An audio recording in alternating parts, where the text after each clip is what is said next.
It might have been like outbreak or contagion or something. And it was about Ebola and in a fictional environment. And I was like, oh my gosh, I was like, that sounds really crazy that a virus could really do that. And so I was speechless. I was like, is this virus even real? And, what is that? And so I spent that summer like kind of in the library, like learning about Ebola. So like this was before the digital age, before you had smartphones to be able to look it up. And so I learned that Ebola was real and that it's an RNA virus, and it was just very interesting. And so I was like, wow, I think viruses are interesting. And so I kind of changed a little bit of my trajectory in undergrad. I didn't change my major, but I had the opportunity to do a summer research program in Budapest, Hungary, studying HIV. So that was my very first experience with working with viruses, and it was so interesting. This is Uncommonly Remarkable. We have surprisingly casual discussions about the lives and notable accomplishments of community leaders, entrepreneurs, and everyday folks like you and me. Think of this podcast as an opportunity to learn something new and to pick up on an entrepreneurial tip or two through open conversation. I'm Artis Beatty. I'm a doctor of optometry and the chief medical officer for My Eye Doctor OD. Though we will inevitably touch on topics within my area of expertise, the opinions and conversations held here are separate from my work with My Eye Doctor. Welcome to the show.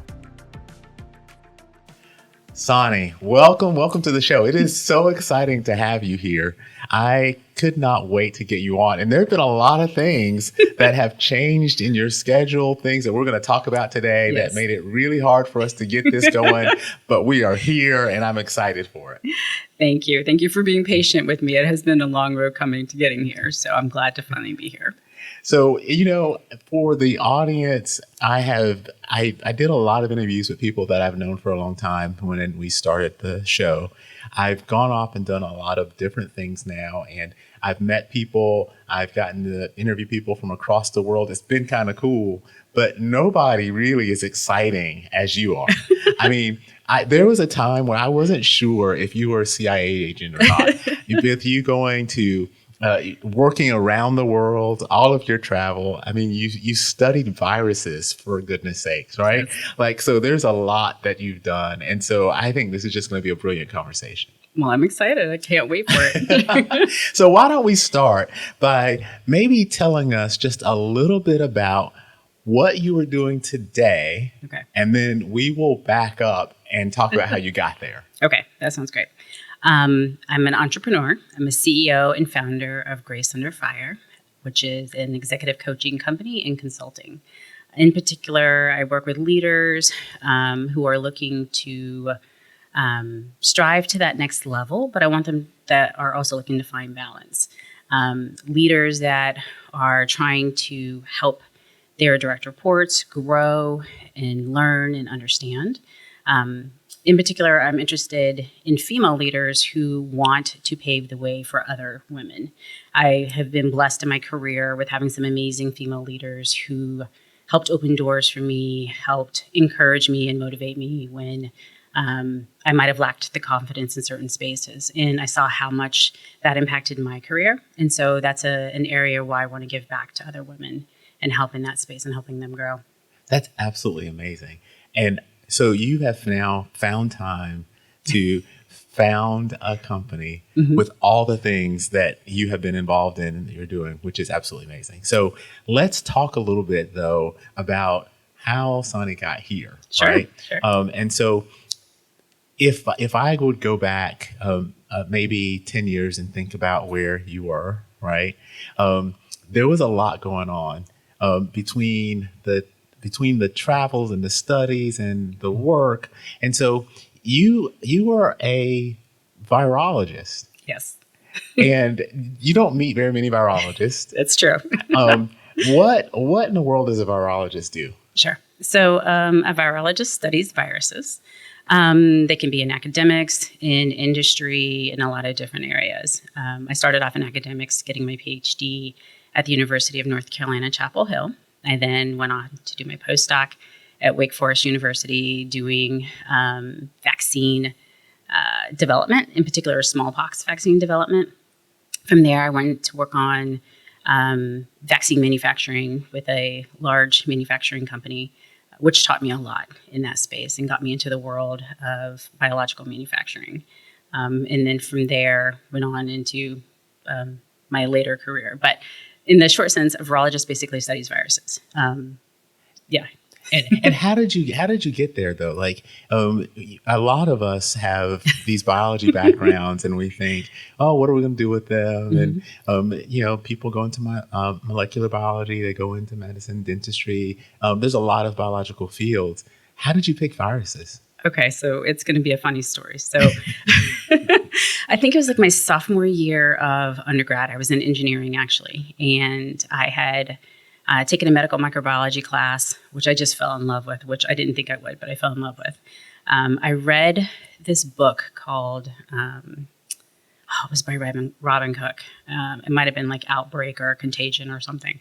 And it was about Ebola and in a fictional environment. And I was like, oh my gosh, that sounds really crazy that a virus could really do that. And so I was piqued. I was like, is this virus even real? And, what is that? And so I spent that summer, like kind of in the library, like learning about Ebola. So like this was before the digital age, before you had smartphones to be able to look it up. And so I learned that Ebola was real and that it's an RNA virus. And it was just very interesting. And so I was like, wow. I think viruses are interesting. And so I kind of changed a little bit of my trajectory in undergrad. I didn't change my major, but I had the opportunity to do a summer research program in Budapest, Hungary, studying HIV. So that was my very first experience with working with viruses, and it was so interesting. My first international travel. Yeah, wow. Yeah. And so then that led on to my interests from there. When I went back, didn't finish my undergraduate degree, I then moved to Seattle and worked at Fred Hutchinson Cancer Research Center and the Seattle Children's Hospital and their clinical virology lab. So starting off the very entry level, samples, all of the fun stuff, working with blood, all of the different things, learning all about it, and said, wow, I still really like this.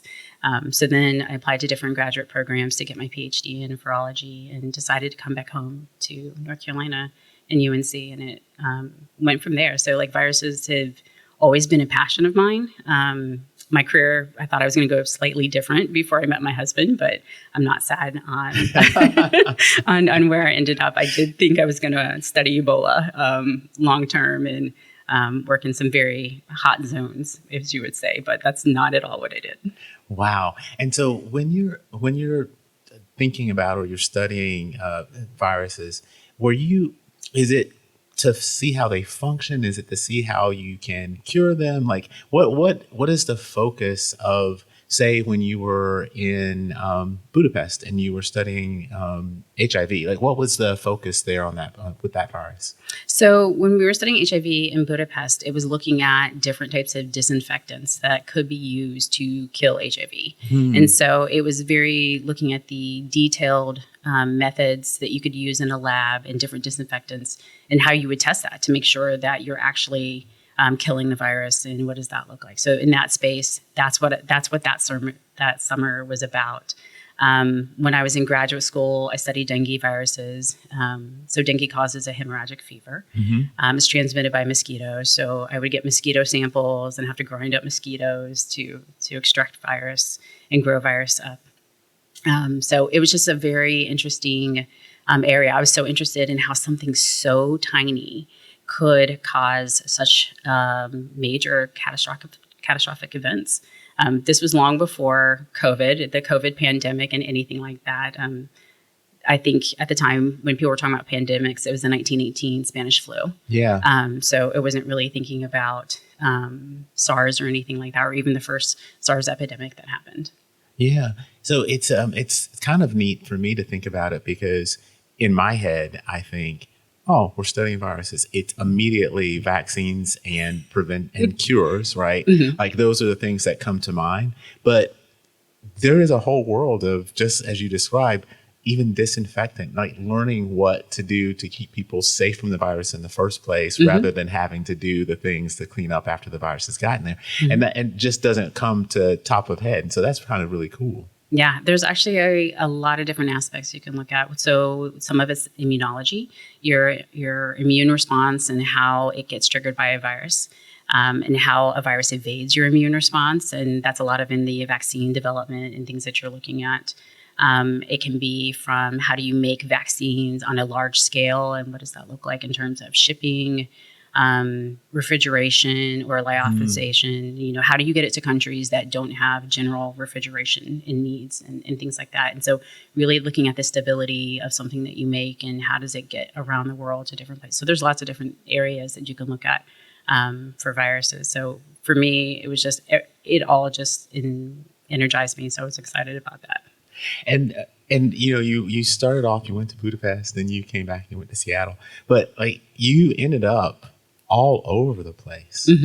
How did it go from UNC to world travel?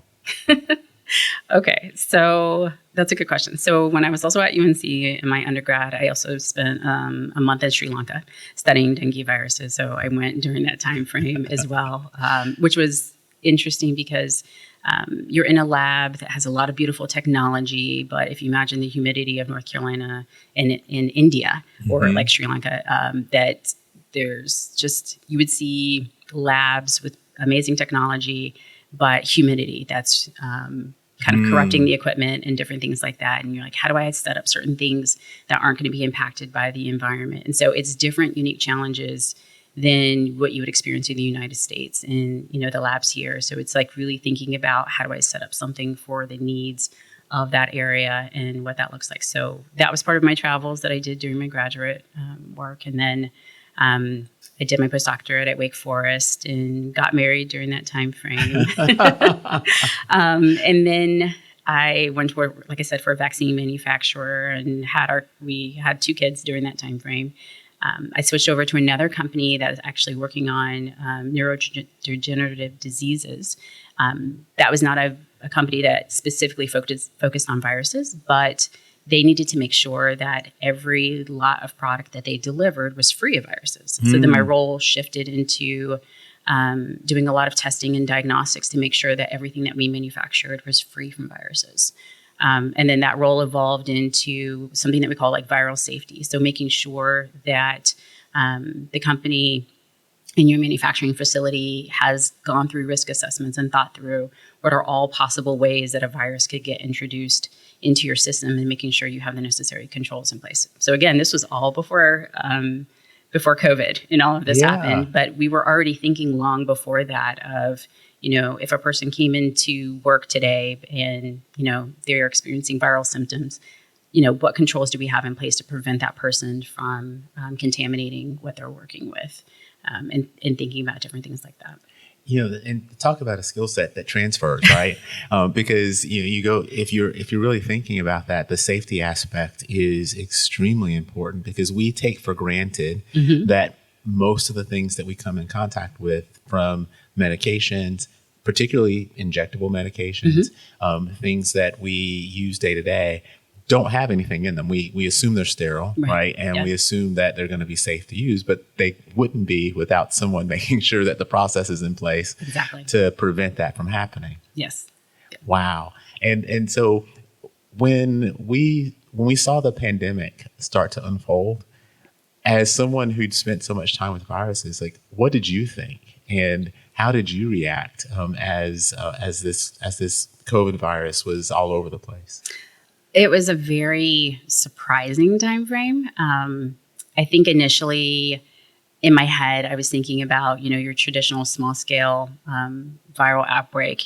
Usually if you stay put, don't go anywhere, within about 2 weeks, that virus is going to die off and not go anywhere. The part that I didn't think about was human behavior. And sometimes how humans either do or do not adhere to rules and regulations and different things. And then as people move and spread and go to different areas. So it was from a virology perspective, it was interesting to see on a global scale how it spread and how quickly and how it moved through different ways. Because again, my background is focusing on the virus, not on the person, not necessarily on human behavior and how are we involved in that transmission of virus and moving it around in different areas. And you're sick, you hop on a plane, you now have coughed around a whole bunch of people, and then, and then you've moved on. So it was interesting to watch that.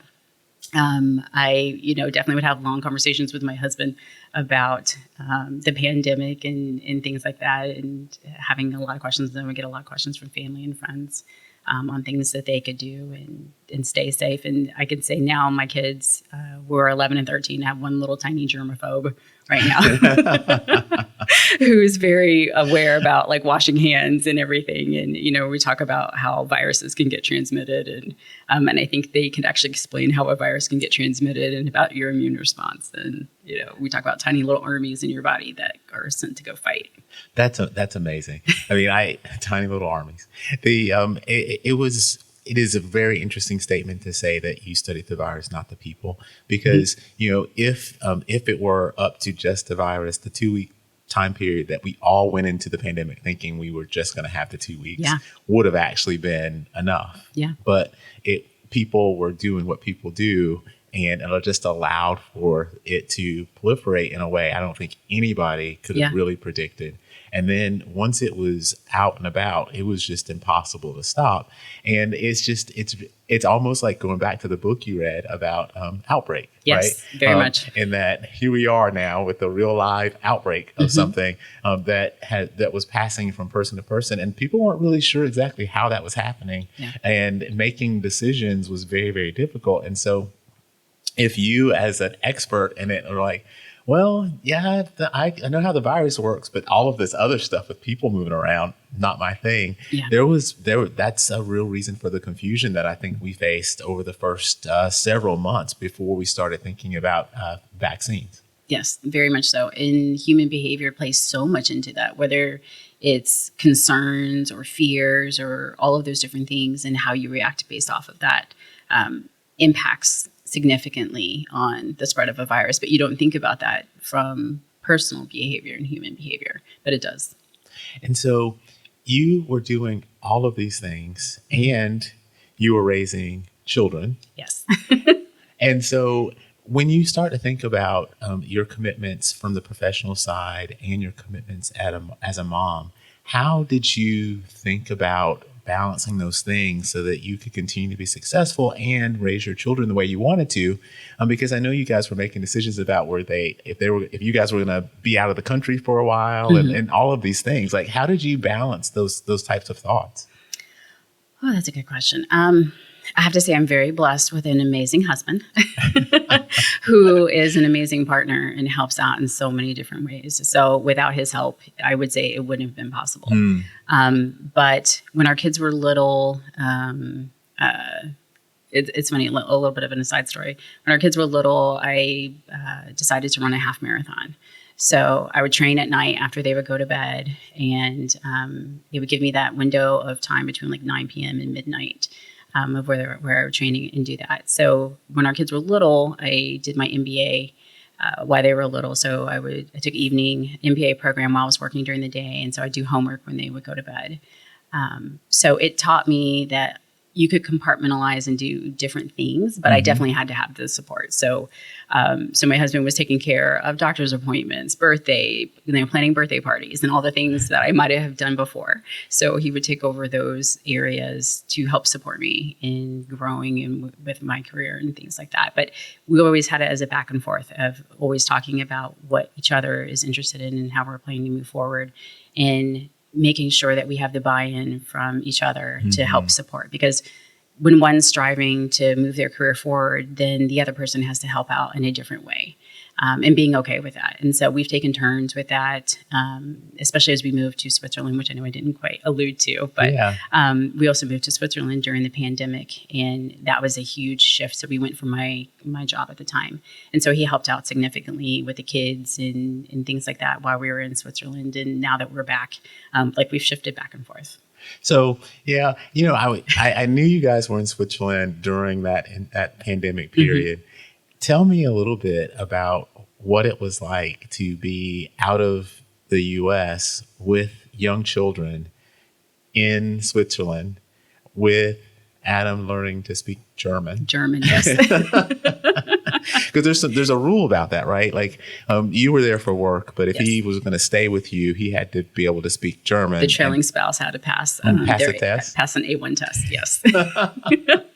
So it was really interesting because all of this happened during the pandemic. So I actually interviewed like a week before the world shut down, surprisingly. So didn't know all of this was coming. We moved to Switzerland in August of 2020.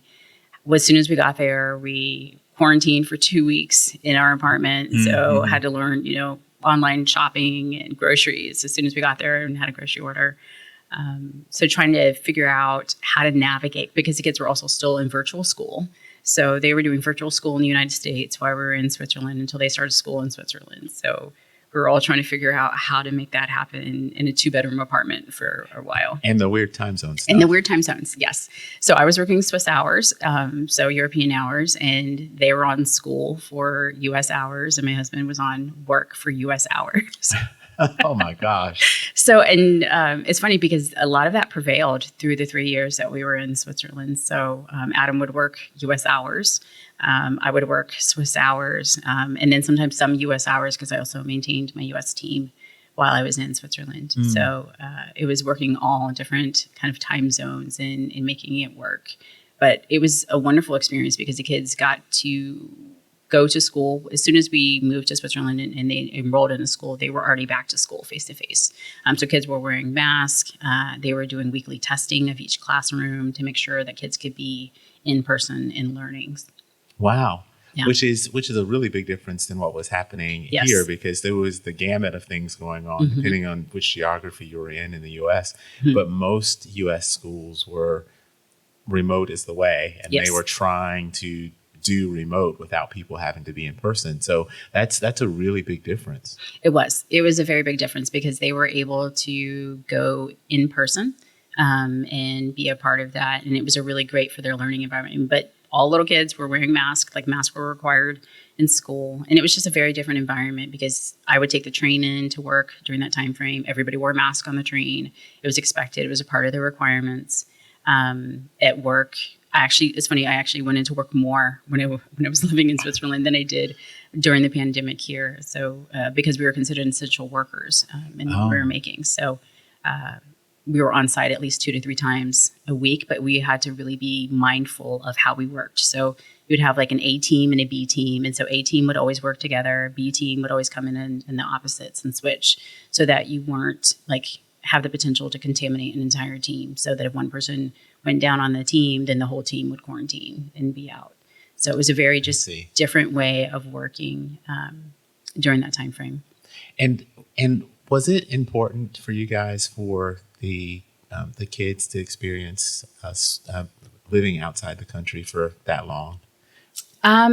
So I would have to say this was completely a blessing and by chance. So we did not ever plan to live outside the United States.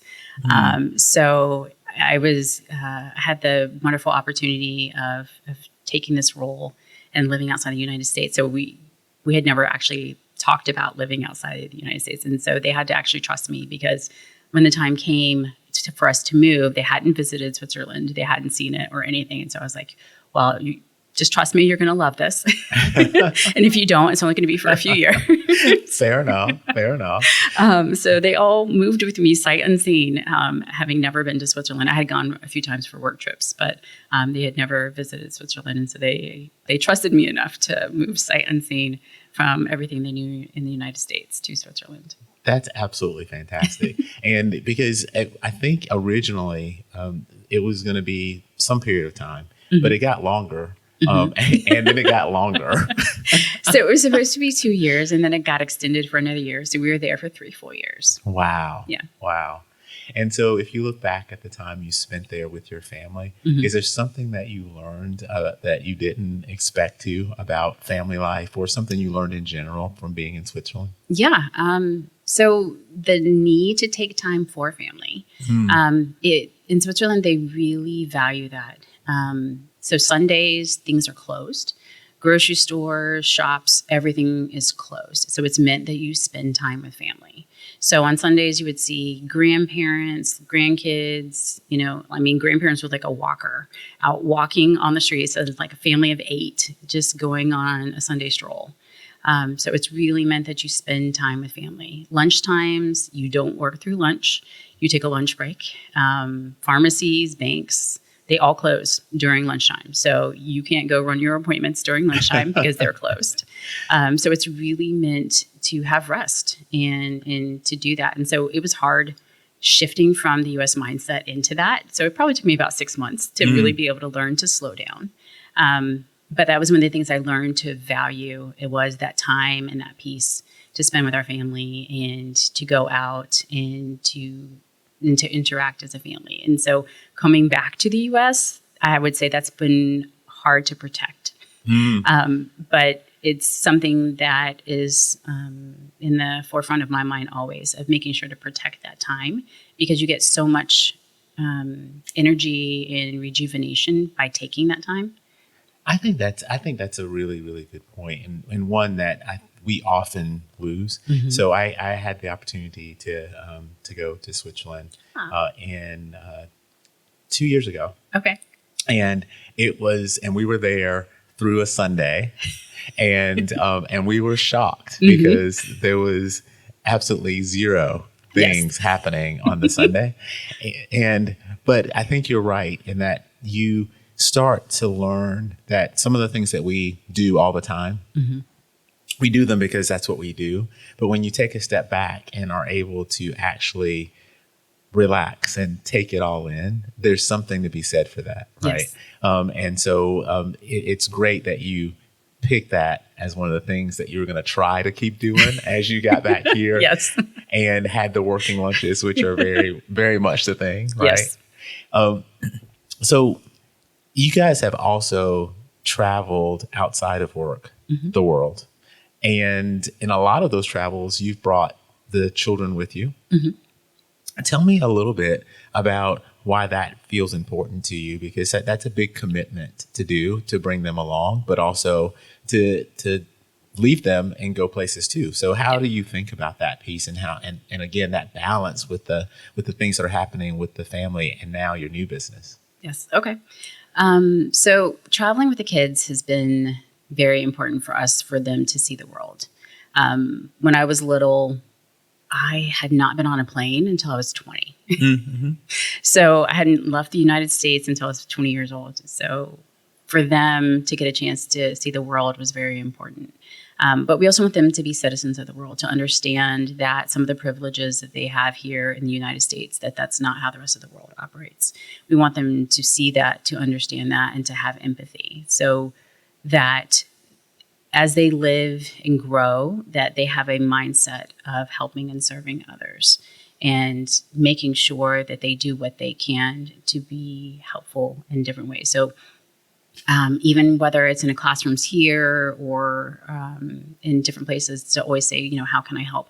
What can I do to help? So one of the travels that we did was last summer. We went to Belize on a mission trip, and we went and painted a school.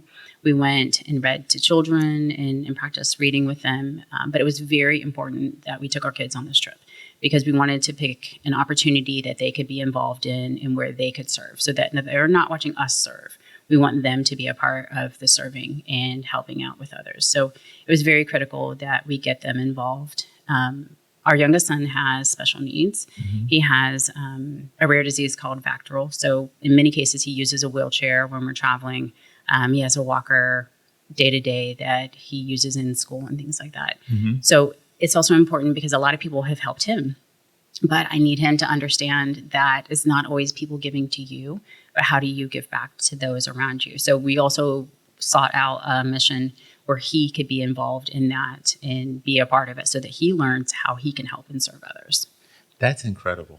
And it's one of the, and that particular mission was super powerful. It was crazy though, because I called Adam because I was like, oh, hey, I just was catching up with you. What are you doing? And he's like, I'm in a school in Belize. And I'm like, what?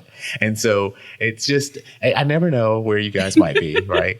But it was outrageous, because he picked up and he was like, oh, but I'm busy right now. I'll call you back later. And he was telling me a lot about what was going on there. And I just found that absolutely amazing in the work that was being done and what it meant for the children that would be going to those schools. Yes. And it was so interesting because the kids were actually out for summer break. And so they had advertised that we were going to be there. And so anybody who wanted to send their child, for extra practice and reading, to send them. And I think we had like 30 kids, way more than we were expecting. Oh, wow. Way more than we were expecting. So we actually had to break up into like groups. And it was great because my sons, we paired them with kids younger than them so that they could help them with their readings. I'm like, you guys know how to read, so you're more than capable of being able to help kids that are younger than you with reading. So based on reading level and things like that, we kind of broke off into different groups to help out with the kids. So it was just an amazing opportunity. And I actually got to meet a few different Americans that were there that had moved to Belize that were doing different missions. One was trying to get prosthetics to individuals of low income in the area. And another one was bringing baseball to Belize because baseball is not like a typical sport that you play in the area. And so trying to get bats and balls and gloves and things donated from the United States for kids there so they could set it up. Wow, that's incredible. Yeah. That's incredible. Because, when you think about missions, you most often think about critical things, right? And you don't always think about the people in general because we are not all critical things. We need to have other outlets, and we need to be able to participate in a sport or to be able to do something that's fun. And we take for granted that you take care of all the critical stuff. You don't worry about all that. But to create a whole person, you actually need some of those other things. And so that mission sounds amazing. It was. We really enjoyed it and got so much out of it. And just also seeing the kids blossom in that space was exactly what we were looking for. And I have to say that, again, I'm blessed with Adam because I kind of was just like, hey, I want us to do a mission trip. And he was like, okay, where do you want to go? I was like, I don't know. I was like, I'm going to find a place though. And so when we got there, they're like, well, what are your expectations? I was like, honestly, I don't have any expectations. I'm like, I'm just here to see how this goes. And so they just, they're like, okay, well, what are you interested in here and here? And I was like, just use us however we can, however we can be best helpful to you and your community. So it just kind of went into it open-minded. And again, so Adam was just along for the ride. He's just like, okay, whatever she says, I'll just go along with it. So I'm fortunate because I come up with some crazy ideas and some last minute, kind of travels and stuff with it. And he's always very accepting and going along with it on the adventure. Well, you have had a ton of adventures, but recently you had to deal with a whole bunch of just health issues that I find like absolutely incredible that you've been able to not only get through those, but also work on your passion now. And so if you don't mind sharing a little bit, because it was absolutely out of nowhere and really just changed your life, right? Yeah, a lot. So I made the decision to leave corporate last October to follow my passion of starting my business. So I was taking time to rest. We were traveling a little bit over Christmas. We went to visit to Disney with some friends and had a wonderful time. And the day after Christmas, I started not feeling great. And I was like, oh, I just must have a stomach virus or something. And so I thought that's what it was. And, the pain just kind of kept getting worse and worse. And a few days later, I finally said to Adam, I was like, okay, I need to go to the emergency room. And he's like, okay, I'll take you. And I said, no. I said, I'm in so much pain. You cannot pick me up right now. Wow. I was like, I need you to call the ambulance. And so it was a scary experience, especially for our kids, because to see, paramedics coming in and carrying your mom out, like on a gurney and stuff. And they were just like, freaking out. And so, and amazingly so. So by the time we made it to the hospital, which we're very fortunate that there's a hospital right down the street from us. It was only like 3 to 5 minutes away. They realized that my appendix had ruptured, and that's what was causing the pain. And that by that point, it had gotten pretty bad. So it probably had ruptured a few days before. Oh my gosh. So they planned to do surgery in the morning. By that time, they went in and did the first surgery, and I still wasn't getting better a few days later. So about 5 days later, they went in and did another exploratory surgery and realized that part of the appendix was still remaining. And that's what was causing me to Still have very high bacterial load in my blood and stuff. So from there, I had that surgery. And so trying to figure out how do we manage with kids and me being in the hospital. And Adam was amazing and stayed every single night with me in the hospital that I was there. I ended up being there 19 days in the hospital, and he stayed with me every night. But that's where we learned the value of community. Originally, I had been hesitant about sharing that information with friends, but I was like, why not share this with friends? And so put it out there in our community. I was just like, yeah, I would really appreciate prayers and, just thinking of us right now. And we had the overwhelming response of people reaching out saying, how can we help? What can we do? I had one friend who she originally had said, hey, can I pick up the kids and, watch them? And I was like, no, we're good. And I was like, Adam's got this. And she was just like, so she stopped messaging me, and I realized she messaged Adam. She's like, I'm coming to pick up your kids. I'm not going to take no for an answer. I'm going to come and pick up your kids for the next few days. And we're like, okay. And so then I realized I really needed that, but I didn't want to put like them out and, because I knew that they had a lot on their plate. And so I realized it was an opportunity where I said, I need to accept help. It's okay. There's nothing wrong with accepting help and being vulnerable to say, this is what I need. Yeah. Yeah. That's a hard learning, isn't it? It is. It's because, when you've been self-sufficient, you've done all the things, you've really been able to take care of most things that come up.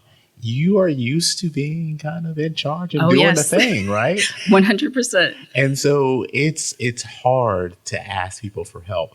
But once you understand that people are actually the people you surround yourself with, the ones that are proud of you and that work with you, and like they want to be able to give you something because you've given them quite a bit. Right. Yeah. And it's all about being able to understand that and relax and let people help you out. Because there will be a day when those people need help from someone too. Yeah. And so it's that circle thing that happens when you allow that to happen. Yeah, I really understood in that moment community and the need for community. And we really saw the community that we had around us, and we're so amazed. We had so many friends that offered to come and stay with the kids and would stay with the kids, pick them up from school or bring meals by or come visit me in the hospital. So many different ways we were showered with love and support, and I would not have even expected it. It taught me that lesson of how important a community is and why it's important, but also to be able to ask for help and it's okay to sit still. That was a new concept for me. It's weird to be able to say it at this point, but it really was. For a very long time in the hospital, I couldn't do anything. I just could sit there and stare at the ceiling. And someone was like, do you want me to turn on the TV? And I was like, no. I was like, I don't even know why, but I don't want to watch TV. I don't want to read a book. I mean, I love to read books and stuff. I'm like, for several days, I just couldn't do anything but sleep. And so I realized that my body needed that rest. And as I slowly started to come back out of it, small little things that people would drop off, like adult coloring books or crochet kits and things like that it really was the rest that my body needed and that my mind needed. Because I had been in that go culture for so long that I didn't know how to rest. And it's funny because that time frame that I took off from when I left corporate to before I was going to start my business, because I had said, okay, the fall is my rest period. And Adam was like, you are the most busiest non-working person right now. I was like, well, this is my rest period. And he's like, you're not resting. You're resting very little. Exactly. And so I felt like that was also a sign from God for me to be like, I called you to rest. You haven't rest. So I'm going to make you rest. And it was an amazing opportunity that I learned so much about that I now plan that into my days, like each day, a period of rest and knowing how important that is for me to be able to operate. And I can tell on the days where I don't adhere to it. I notice it and I feel it and I feel extra worked and tired. And I'm like, oh, because I didn't take that rest. So it's been one of those things I really have focused on and trying to think about Sundays as well as a day of rest, as a day of Sabbath and taking that. So how scary was it to make the decision that you were going to leave what you've known as work and do this new venture? Very scary. But I would say when I think about my faith, I felt like that's where God was calling me into that space, which was scary because I was like, okay, I've spent all of my education, my training in this world, for, 15 years of experience in the industry, plus my PhD, plus all of the other things that I did before. And I was like, you want me to go do something different? So it was very scary. And it was a bit of an identity shift of trying to say, my impact on this world is not based off of my job. It's, what I do and how I use my talents towards others. And so really stopping to think about how do I shepherd that well, and what impact can I do for other people in that space. And so it was a definite difficult transition, but for me, I really felt that's where I was heading to in that next space. And I felt like the few years before of traveling was all in preparation for heading into this new journey for us. So, yeah. And so as you look forward and you're in this venture, how are you thinking about your plan? Like it's somewhat daunting to start from zero and really have to accelerate a business. So are you learning things along the way? Oh, I'm learning so much along the way. I have learned about rest. Rest is that very key piece of putting it in day to day, but also understanding that sometimes some of the diversions and distractions aren't really distractions. They're things that I'm meant to learn. They're things that I'm meant to experience. Lunches or connecting with different people are stories and experiences I'm meant to live. And so that those are important moments to take time to connect with different people, or to go out to lunch, to hear their story, to hear what's going on, because you never know how that can shape you in a different way down the road. So I'm learning more about those connections, that how important and valuable they are, and to take time in them. When we sit down and watch movies with the kids and things like that, before I would probably be on my phone, like searching through something. And now I'm just like, nope, I'm turning my phone over. I'm going to be present in this moment and really thinking about that. And it's giving me a new appreciation of life, of just noticing all of the wonderful things around us as we go through, and stopping to enjoy that. I love that.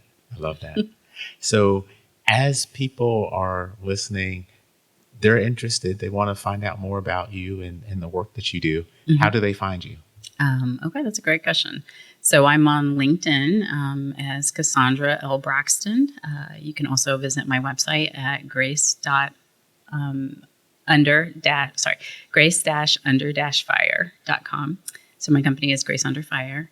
You can find me on Facebook. It's Cassandra Braxton as well. Awesome. I'll put links for all of that on the episode description, so people who are driving, doing other things can go back and find it and click it. Okay. But I am just so excited for you. You're just such a warm person, and it's just, you've been through so many things and you've been successful on multiple levels. And so I just know you're going to be extremely successful in this new venture. Thank you. And I can't wait to just see where things go. And maybe we'll get you back and we'll talk about things along the way, because it's really nice to start talking about business growth on the ground level, because you start with where you are today, and we're going to get to talk about where you go, and we'll look back and say, do you remember when? And it's going to be awesome. Yes. And I mean, I'm amazed to be here now, because I know Adam was on your podcast a couple of years ago. And I was jealous that he was. Were you really? I was completely jealous. Oh my goodness. But I was also proud of him. I was very, very proud in listening to his podcast and how well he did. So. That's so funny. And when I was talking with Adam, we were talking about all the things that we remember, and like secretly I was like, yeah, but I got to get your wife on because she's got some cool stuff going on. I heard you say that in the podcast. And so here we are. We made it. We finally made it. And I'm glad that we got to have this opportunity, because we were actually supposed to meet before I got sick. That's right. And we were scheduled during the time frame when my appendix ruptured. So it got significantly delayed for having this conversation. And then when you actually got through and you were feeling good and I saw it pop up, I was like, yes. We finally get to have our call. Yes. I've been waiting. I was like, okay, I've got to be able to be okay enough that I can make it through the entire interview. So, and you did fantastic. I got to tell you, thank you for spending the time with me today. This has been phenomenal. Thank you. I have enjoyed this so much, and I'm excited to be on your podcast. So thank you for inviting me. If you've made it this far, then I have to thank you for your time. I hope you've learned something new and enjoyed listening to the discussion as much as I enjoyed having it. I'd love to hear from you about the show, because we're working really hard to bring you great content, and the feedback really helps us get better. If you like what you've heard or watched, for those of you who are streaming out on YouTube, then take a split second to give us a thumbs up or a like.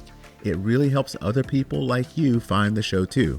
And no one likes to miss out on the good stuff. So go ahead and subscribe and hit the notification bell so you don't have to wonder when or if there's a new episode. And until next time, stay remarkable.